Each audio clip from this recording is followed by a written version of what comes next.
Bismillah. Assalamualaikum warahmatullahi wabarakatuh. Alhamdulillah, salatu wassalamu ala rasulillah wa ala alihi wa sahbihi wa man wala. Asyhadu an la ilaha illallah wahdahu la syarikalah wa asyhadu anna Muhammadan abduhu wa rasuluhu la nabiyya ba'dah. Amma ba'du, fa inna asdaqal hadits kitabullah wa khairal hadi hadi Muhammadin sallallahu alaihi wa ala alihi wasallam. Syarrul umuri muhdatsatuha wa kullu muhdatsatin bid'ah wa kullu bid'atin dhalalah wa kullu dhalalatin finnar. Ayyuhal ikhwah jinallahu wa iyyakum ajmain. Alhamdulillah kita kembali dipertemukan oleh Allah Subhanahu wa taala dalam media ini untuk melanjutkan pelajaran kita dari Ad-Durus Al-Yaumiyah. Sekarang kita masuk pelajaran yang ke-303, yaitu fadlu az-zuhdi fid dunya, keutamaan zuhud terhadap dunia. Zuhud sebagaimana dikatakan para ulama, diantaranya Syekhul Islam Taimiyah, zuhud itu artinya tarku ma la yanfa'u fil akhirah, meninggalkan segala sesuatu yang tidak bermanfaat untuk kehidupan akhirat kita. Itu namanya apa? Zuhud. Kalau wara' itu maknanya adalah tarku ma takhafu dararuhu fil akhirah. Itu meninggalkan apa saja yang dikhawatirkan memudaratkan akhirat kita. Itu namanya wara'. Ya, kata para ulama, hadhil ibara min ahsani makila fi zuhdi wal wara'. Ini pengertian yang paling mudah dan lebih ahsan, lebih baik, kata para ulama, tentang pengertian zuhud dan wara'. Maka Imam Ahmad bin Hanbal rahimahullah ta'ala mengatakan zuhud itu ada pada 3 hal. Yang pertama, tarkul haram, itu meninggalkan yang haram-haram saja. Ini zuhudnya orang-orang awam. Yang kedua, tarkul fudul minal halal, meninggalkan sesuatu yang secara hukum halal boleh, tapi dia bisa mengakibatkan kelalaian. Ini zuhudnya orang-orang khusus. Dan yang ketiga, tarku mayusgilu anillah, meninggalkan segala hal yang bisa menyibukkan dari mengingat Allah Subhanahu wa taala. Ini zuhudnya orang-orang yang disebut dengan al-arifin, orang-orang yang mengenal Allah Subhanahu wa taala. Oleh karena itu kita tinggal introspeksi diri, ini kita yang mana ya? Kalau cuma meninggalkan yang haram saja, ya ini masih zuhudnya orang-orang awam. Tapi kalau dia sudah meninggalkan sesuatu yang bisa yang tidak bermanfaat untuk akhirat dia, meninggalkan sesuatu yang secara hukum mubah, tapi dia tinggalkan khawatir membuatnya lalai atau ya, menyibukkan dia dari mengingat Allah Subhanahu wa taala. Ini tentu saja zuhudnya orang-orang khusus dan orang-orang yang mengenal Allah Subhanahu wa taala. Kita akan baca beberapa ayat atau firman Allah Subhanahu wa taala yang berkaitan tentang keutamaan zuhud terhadap dunia. Yang pertama, dalam surat Al-Hadid ayat 20, Allah Subhanahu wa taala berfirman, "I'lamu annamal hayatud dunya la'ibun wa lahwun wa zinatun wa tafakhurun bainakum wa takatsurun fil amwali wal aulad kamathali ghaythin a'jabal kuffara nabatuhu thumma yahiju fatarahu musfarra thumma yakunu hutama wa fil akhirati 'azabun syadidun wa maghfiratun minallahi wa ridwan wa mal hayatud dunya illa mata'ul ghurur." Allah Subhanahu wa taala berfirman, ketahuilah sungguhnya kehidupan dunia ini adalah laibun walahun, hanya tempat permainan dan senda gurau, wazinatun, dan perhiasan, watafakhurun bainakum, dan tempat saling berbangga-bangga di antara kalian, watakatsurun fil amwali wal aulad, dengan berbanyak-banyaknya harta dan keturunan. Orang-orang Allah Subhanahu wa taala membuat permisalan dalam ayat ini ya. Kamathali ghaythin, sebagaimana ghayth, hujan, kemudian ajabal kufara nabatuhu, yang membuat orang-orang kafir takjub dengan tumbuh-tumbuhan yang tumbuh karena hujan yang Allah Subhanahu wa taala turunkan. Kemudian tumbuh-tumbuhannya subur. Tsumma yahiju fatarahu musfarra. Kemudian tumbuh-tumbuhan yang ditanam itu menjadi kuning, kemudian setelah itu hancur. Wa fil akhirati azabun syadidun wa maghfiratun minallahi wa ridwan. Dan di akhirat itu terdapat azab yang pedih serta ampunan dari Allah Subhanahu wa taala dan keriduannya. Wa mal hayatud dunya illa mataul ghurur. Dunia itu hanya kesenangan yang menipu. Ya, Allah Subhanahu wa taala berikan permisalan dunia ini seperti ya tanaman yang kena hujan kemudian tumbuh subur, kelihatan hijau. Dunia ini hijau, kata Nabi Shallallahu alaihi wasallam.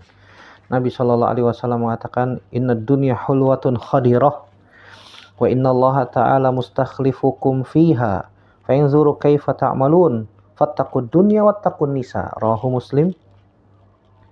An Abi Sa'id Al-Khudri radhiyallahu ta'ala anhu. Dari sahabat Abu Sa'id Al-Khudri radhiyallahu ta'ala anhu, Nabi sallallahu alaihi wasallam mengabarkan, "Inna dunya khulwatun khadirah." Sungguhnya dunia ini manis, hijau.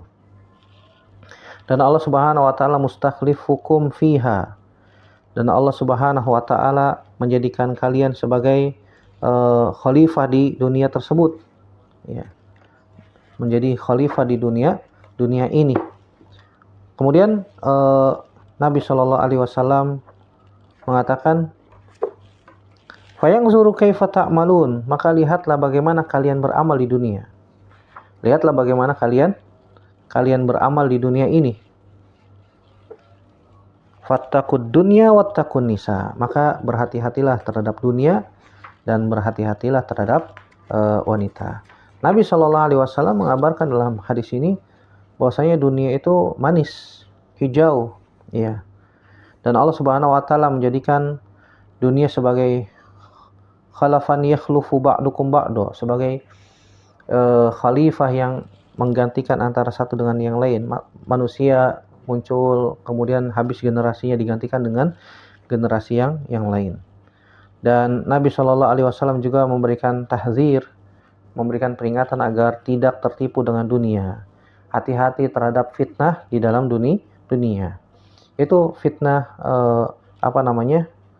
wanita dan juga fitnah wanita. Dunia menimbulkan fitnah, begitu juga wanita. Kemudian Nabi SAW juga mengatakan di kelanjutan hadis ini, fa inna awwala fitnati bani Israil kanat fin nisa. Karena fitnah yang pertama kali menimpa Bani Israel sehingga mereka binasa adalah karena wanita. Sebabnya karena wanita. Maka perhatikan saudaraku rahimanillah wa yakum ajmain, hendaknya kita berhati-hati dari yang namanya tipu daya dunia. Dunia itu menipu, di dunia itu kelihatan manis, hijau, ranum, tapi ternyata ya akan hilang, akan fana. Sedangkan kehidupan yang abadi hanya di kehidupan akhirat. Semoga Allah Subhanahu wa taala menjaga hati kita agar tidak tertipu dengan dunia. Kemudian ayat yang kedua kita akan baca di sini dalam surat Ali Imran ayat 14. Allah Subhanahu wa taala berfirman, "Zuyyina lin-nasi hubbus syahawati minan nisa'i wal banin wal qanatiril muqantarah minadh dhahabi wal fiddah wal khaylil musawwamah wal an'ami wal harth. Dzalika mata'ul hayatid dunya wallahu indahu husnul ma'ab." Ya, Allah Subhanahu wa taala berfirman, "Zuyyina lin-nas." Telah dihiasi untuk manusia hubbus syahawat, mencintai syahwat. Apakah itu bentuknya wanita, apakah itu bentuknya anak-anak, ya. Qanatiril muqantarah minaz zahab, emas, fiddah, perak, khail, kendaraan, ya, kendaraan yang bagus, atau an'am, atau binatang ternak, atau harf, atau ladang. Itu semuanya adalah mata'ul hayatid dunya, kata Allah Subhanahu wa taala. Zalika mata'ul hayatid dunya. Itulah perhiasan dunia. Wamal hayatud dunya illa al-gurur, ila mata'ul gurur. Di ayat yang sebelumnya, semua kesenangan dunia itu semuanya menipu. Dalam ayat ini, surat Ali Imran, Allah mengatakan, wallahu indahu husnul ma'ab. Yaitu Allah Subhanahu wa taala, di sisi Allah tempat kembali yang paling baik. Tempat kembali yang paling baik. Di sini Allah Subhanahu wa taala menyebutkan bahwasanya dihiasi untuk manusia. Secara fitrah emang manusia suka terhadap hal-hal ini. Perhatikan, ada wanita. Ya. Wanita dengan fitnahnya luar biasa. Yang kata Nabi sallallahu alaihi wasallam yang tadi sudah disebutkan dalam riwayat Sahih Muslim dari sahabat Abu Sa'id Al-Khudri, dan juga hadis yang lain dalam Sahih Bukhari disebutkan Nabi bersabda, "Ma taraktu ba'di fitnatan adarru 'ala rijali minan nisa." Tidak ada fitnah yang lebih mudarat yang aku tinggalkan setelahku untuk laki-laki kecuali wanita. Wanita membawa fitnah yang besar untuk laki-laki. Begitu juga anak-anak. Anak-anak mencintai anak-anak berlebihan, kan begitu. Terkadang anak-anak itu kata Nabi sallallahu alaihi wasallam, mabkhalatun, bisa membuat orang tuanya bakhil. Iya. Majbanatun, bisa membuat orang tuanya penakut. Kenapa demikian? Kalau mau infak nggak jadi. Setan memberikan was-was. Jangan infak, nanti kamu uangnya berkurang, nanti untuk porsi anak kamu berkurang sekian. Sehingga dia nggak jadi infak tuh. Gara-gara apa? Diberikan waswas oleh syaitan. Ya, karena apa? Anak-anak. Ya, karena anak-anak. Makanya Nabi SAW mengatakan anak-anak itu bisa membuat mabkhalatun, bisa membuat orang tua menjadi pelit, nggak mau infak, bersedekah di jalan Allah Subhanahu wa taala.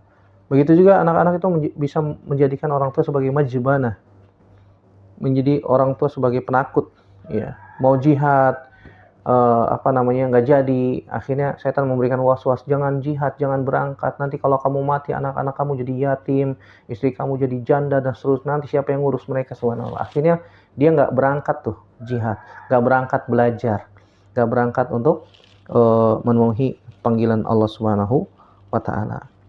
Walaupun secara secara syar'i Nabi Shallallahu alaihi wasallam memerintahkan kita untuk banyak anak. Kata Nabi sallallahu alaihi wasallam, tazawwaju al-wadud. Nikahilah wanita-wanita yang penyayang, yang banyak anaknya. Fa inni mukatsirun bikumul umam yaumil qiyamah. Sungguhnya aku akan berbangga-bangga, kata Nabi sallallahu alaihi wasallam, dengan banyaknya umatku nanti pada hari kiamat. Begitu juga harta. Ya, Islam tidak melarang kita untuk banyak harta, tidak.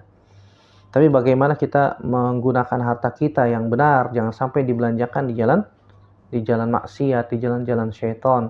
Tapi kita belanjakan di jalan-jalan yang diridhoi oleh Allah Subhanahu wa taala, yang mengundang kecintaan Allah Subhanahu wa taala, di jalan Allah Subhanahu wa taala. Ya, akan menjadikan harta kita sebagai apa? Sebagai pemberat timbangan nanti pada hari kiamat, kiamat. Begitu juga yang lain, semuanya adalah perhiasan dunia yang disukai oleh manusia. Kendaraan, emas, perak, apalagi emas lagi mahal. Semua ingin membeli emas untuk dijadikan investasi, untuk dijadikan tabungan dan seterusnya. Ya, semua menyukai emas dan perak. Nabi Shallallahu alaihi wasallam juga mengabarkan bahwasanya nanti umatku akan diberikan yang berwarna merah dan putih. Ya, berwarna merah dan putih. Yang dimaksud dengan merah di sini adalah emas. Menunjukkan Nabi SAW menginformasikan nanti umatku akan bisa menguasai Kisra dan juga menguasai Kaisar. Ya, bisa mengalahkan kerajaan Romawi, bisa mengalahkan kerajaan Persia. Karena orang-orang Romawi biasanya ngumpulin emas. Ya, makanya emas itu terlihat seperti berwarna merah. Makanya Nabi SAW informasikan emas itu merah dan perak itu putih. Dan orang-orang Persia biasa suka mengumpulkan perak, walaupun mereka juga punya emas. Makanya Nabi informasikan nanti umatku akan bisa mengumpulkan merah, sesuatu yang merah dan putih, maksudnya emas dan perak. Begitu juga kendaraan yang hebat, kendaraan yang bagus, yang tangkas, yang mewah, kemudian juga hewan-hewan ternak yang banyak dan ladang yang luas. Ini semuanya adalah perhiasan dunia. Yang kata Allah Subhanahu wa taala, "Dzalika mata'ul hayatid dunya.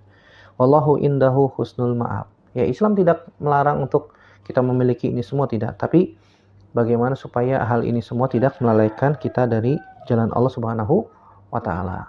Kalau ada orang diberikan kekayaan, kemudian kekayaan itu dibelanjakan di jalan Allah Subhanahu wa taala, ini keutamaan yang tidak dimiliki oleh orang-orang yang miskin.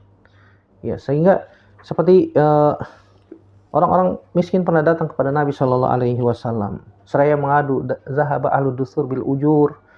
Wahai Rasulullah, mereka orang-orang kaya bawa pahala yang banyak.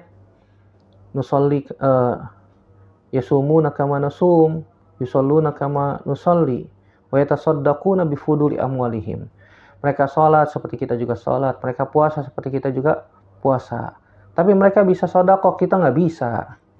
Makanya Nabi Shallallahu alaihi wasallam menginformasikan, kalian juga bisa sedekah. Bukankah setiap tahmid, tasbih, takbir, tahlil yang kalian ucapkan juga sedekah? Kata Nabi Shallallahu alaihi wasallam. Bukankah al-amru bil ma'ruf sedekah, wa nahyu 'anil munkar sedekah, wa tumitul adza 'anit tariqis sedekah? Mengajak orang untuk berbuat baik sedekah, menahan, menghentikan, melarang orang dari perbuatan buruk juga sedekah, menyingkirkan gangguan dari jalan sedekah juga. Wa fi bud'i ada ahadikum sedekah, kata Nabi sallallahu alaihi wasallam.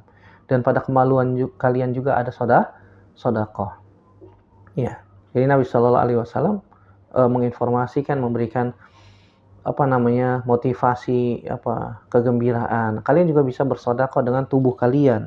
Jadi sedekah nggak harus dengan harta. Ternyata orang-orang kaya juga melakukan itu. Akhirnya Nabi SAW diaduin lagi, wahai Rasulullah, mereka juga melakukan yang kita lakukan. Kata Nabi SAW, "Dzalika fadlullahi yu'tihi may yasha." Sungguhnya itu adalah karunia yang Allah berikan kepada siapa saja yang Allah kehendaki. Artinya, kalau ada orang kaya beriman, kemudian dia belanjakan kekayaannya, hartanya di jalan Allah Subhanahu wa taala, ini keutamaan yang besar yang tidak bisa dimiliki oleh orang-orang miskin. Oleh karena itu, Islam tidak melarang kita untuk kaya, tidak melarang.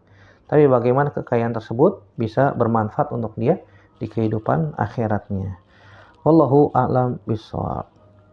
Dan juga ayat-ayat yang lain banyak ya, yang berkaitan tentang keutamaan zuhud terhadap dunia. Seperti surat Fatir ayat 5, Allah berfirman, "Ya ayuhan nas, inna wa'dallahi haqqun, fala taghurrannakumul hayatud dunya, wala yaghurrannakum billahil ghurur." Wahai sekalian manusia, sungguhnya janji Allah itu benar. Janganlah kalian tertipu dengan kehidupan dunia. Janganlah kalian tertipu dengan kehidupan dunia. Ya, Allah Subhanahu wa taala sudah ingatkan. Dan Allah Subhanahu wa taala juga mengatakan, "Alhaakumut takatsur," binasa orang-orang yang berbangga-bangga dengan banyaknya harta dan seterusnya, hatta zurtumul maqabir, sampai kalian mati, dimasukkan ke dalam kubur. Dan ayat-ayat yang lain yang menunjukkan bahwasanya dunia ini hanya menipu, dan dunia kita tinggal hanya sebentar, 60-70 tahun, setelah itu wafat, dikuburkan, masuk ke dalam alam barzah, dan di dalam alam barzah sampai hari kebangkitan. Dan kita berusaha untuk menanam kebaikan di dunia. Siapa saja yang menanam kebaikan di dunia, maka dia akan melihatnya nanti di akhirat kelak. Wa may ya'mal mithqala dzarratin khairan yarahu, wa may ya'mal mithqala dzarratin syarran yarahu. Ya.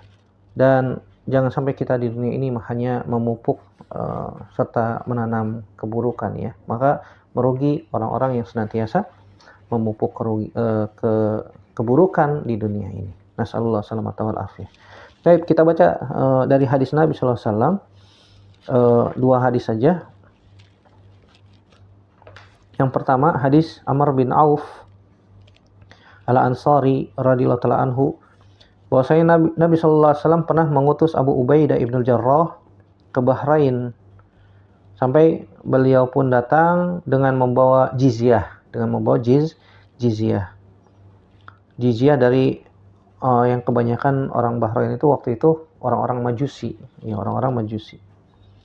Faqadima bimalin minal Bahrain. Kemudian Abu Ubaidah Ibnul Jarrah pun membawa jizyah harta dari Bahrain. Dan orang-orang Ansor mendengar fasami'atil Ansor biqudumi Abi Ubaidah. Orang-orang Ansor mendengar kedatangan Abu Ubaidah Ibnul Jarrah radhiyallahu anhu. Fawafau salatal fajri ma'a Rasulillah. Akhirnya orang-orang Ansor pun berkumpul hadir salat subuh bersama Nabi sallallahu alaihi wasallam di dalam masjid, di masjid Nabi sallallahu alaihi wasallam. Falamma shalla Rasulullah sallallahu alaihi wasallam insarafa fata'arradu lahu fatabassama Rasulullah sallallahu alaihi wasallam hina ra'ahum. Ketika salat sudah selesai,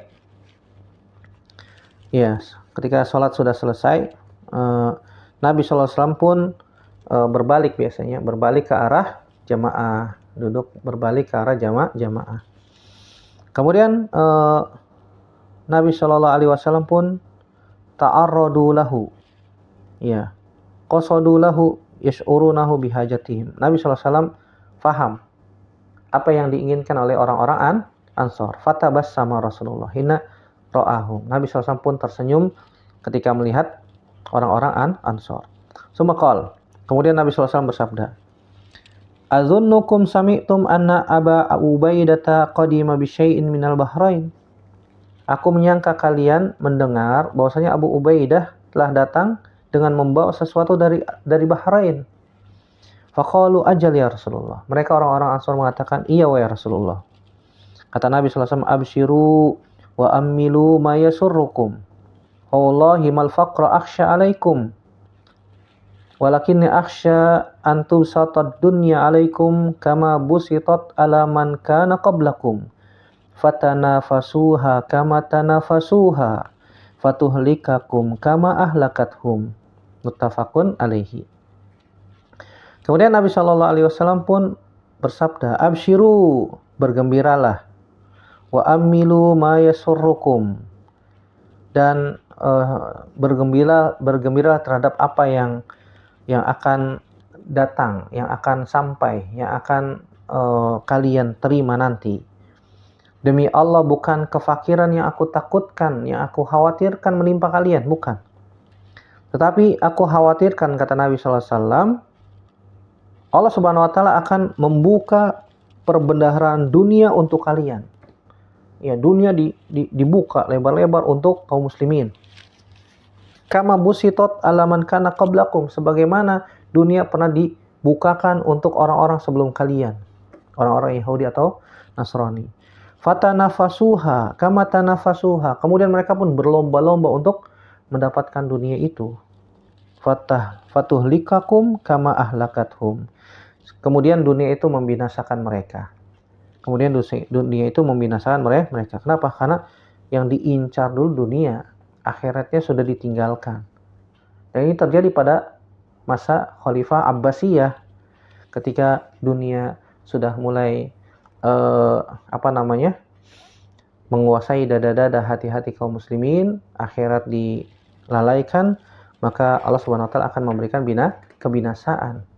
Ya, Allah Subhanahu wa taala akan memberikan kebinasaan. Kebinasaan itu, kehinaan itu tidak akan hilang dari kaum muslimin sampai kaum muslimin kembali kepada ajaran agama Islam sebagaimana yang dibawa oleh Nabi sallallahu alaihi wasallam dan diamalkan oleh para sahabat. Ya, dari hadis ini kita bisa ambil faidah. Ya, Nabi sallallahu alaihi wasallam memberikan tahdzir, peringatan siapa saja yang dibukakan pintu dunia dari buruk akibat yang akan didapatkannya. Oleh karena itu Nabi SAW mengatakan orang-orang yang man kanatid dunya hammuhu, siapa saja yang dunia tujuan utamanya dunia ya. Sehingga Allah Subhanahu wa taala akan mencerai-beraikan seluruh urusannya. Dan Allah Subhanahu wa taala akan menjadikan kefakiran di hadapan matanya, kurang terus.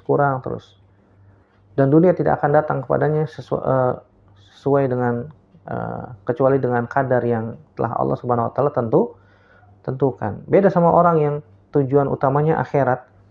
Ya, kita belajar untuk akhirat, kita belajar agama Islam, kita belajar ilmu syar'i. Ya. Walaupun boleh belajar ilmu dunia boleh, enggak ada masalah, tapi hukumnya tidak wajib ain. Kalau sudah ada yang belajar ya sudah cukup. Adapun yang fardu ain adalah ilmu syar'i, ya. Itu keutamaan yang luar biasa, kemuliaan untuk orang-orang yang bisa menguasai, mempelajari dan mengamalkan serta menyebarkan ilmu syar'i, keutamaan yang tidak didapatkan oleh orang-orang yang belajar ilmu dunia. Ya, maka siapa saja yang mengejar utamanya akhirat, man kanatil akhiratu hammuhu, maka jama'allahu syamlahu, Allah Subhanahu wa taala akan mengumpulkan urusannya. Wa ja'alal ghina fi qalbihi, dan Allah Subhanahu wa taala akan menjadikan kekayaan di dalam hatinya. Wa ya'ti ilaid dunya wa hiya raghimah, dunia akan datang padanya dalam keadaan memaksa. Ya, ini tahzir dari Nabi Shallallahu Alaihi Wasallam, peringatan dari Nabi Shallallahu Alaihi Wasallam. Bukan kefakiran yang aku khawatirkan menimpa kalian, tapi aku khawatirkan yang menimpa kalian itu Allah akan membuka perbenaran dunia untuk kalian, sehingga kalian berlomba-lomba, berebut, fatanafasuha kama tanafasuha, sehingga kalian berlomba-lomba berebut mencari dunia, sehingga kadang-kadang saling sikut, saling gesek, saling menjatuhkan satu dengan yang lain dengan mementingkan egonya. Ya, orang lain nggak apa-apa jatuh, yang penting saya bisa berdiri. Ya, sehingga dia merendahkan orang lain, sehingga dia menganggap dirinya paling hebat, sehingga orang lain mah nggak tahu, saya yang paling tahu. Nauzubillah, nasallallahu salamata wal afiyah. Maka orang ini sudah tertipu. Nah, Nabi SAW sudah memberikan peringatan akan masalah ini. Dan juga hadis ini memberikan faidah, at-tanafus fid dunya yajurul insan ila fasadid dunya wad din.